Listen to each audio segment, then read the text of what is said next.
నమస్కారం. జై భీమ్. నా పేరు కుక్కుముడి ప్రసాద్ అండి. దళిత బహుజన సంక్షేమ సేవా సంఘం వ్యవస్థాపక రాష్ట్ర అధ్యక్షుడిని.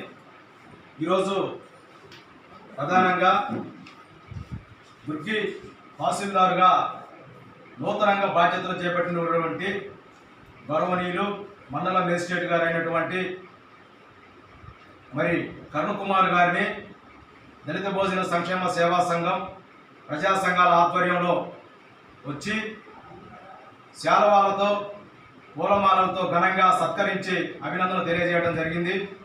ముఖ్యంగా మరి ఈరోజు ఎంఆర్ఓ గారు ఈ మండలానికి రావటం చాలా గర్వంగా ఉంది, సంతోషంగా ఉంది. వారికి రెవెన్యూ పరంగా అపారమైనటువంటి అనుభవం ఉన్నది. ప్రధానంగా ఈరోజు ఎంఆర్ఓ గారి దృష్టికి మేము ఒక 2-3 విషయాలు తీసుకువెళ్ళాము. దానిలో ప్రధానంగా ఒకటి, ఈరోజు పల్నాడు జిల్లా వ్యాప్తంగా దళిత ప్రజా సంఘాలు, కవులు, రచయితలు అందరూ కలిసి కూడా గత రాష్ట్ర ప్రభుత్వం ఏ విధంగా అయితే 26 జిల్లాలు చేసిందో దానిలో భాగంగా జిల్లాల పేర్లు మార్పులు చేర్పులలో భాగంగా పల్నాడు జిల్లా నర్సరావుపేట ఏదైతే ఉందో పల్నాడు జిల్లాను గుర్రం జాషువా జిల్లా పేరు పెట్టాలని చెప్పేసి మా దళిత ప్రజా సంఘాలందరి తరఫున విజ్ఞప్తి చేస్తూ ఎంఆర్ఓ గారికి వినతి పత్రం ఇవ్వడం జరిగింది. ఎందుకంటే మహాకవి గుర్రం జాషువా గారు ఈ పల్నాడు వాసి, పల్నాడు జిల్లా వినుకొండ మండలం శాట్రగడ్డపాడులో జన్మించి ఆయన యొక్క రచనల ద్వారా, కవిత్వం ద్వారా ఈ యొక్క సమాజాన్ని మేల్కొల్పినటువంటి మహాకవి గుర్రం జాషువా. మరి ఆధునిక కవులలో మహాకవి గుర్రం జాషువా. ఈ దేశం యొక్క కీర్తి ప్రతిష్టలు ఆయన యొక్క కవిత్వం ద్వారా దేశవ్యాప్తంగా మన దేశానికి కీర్తి ప్రతిష్ట తీసుకొచ్చినటువంటి మహానుభావుడు గుర్రం జాషువా.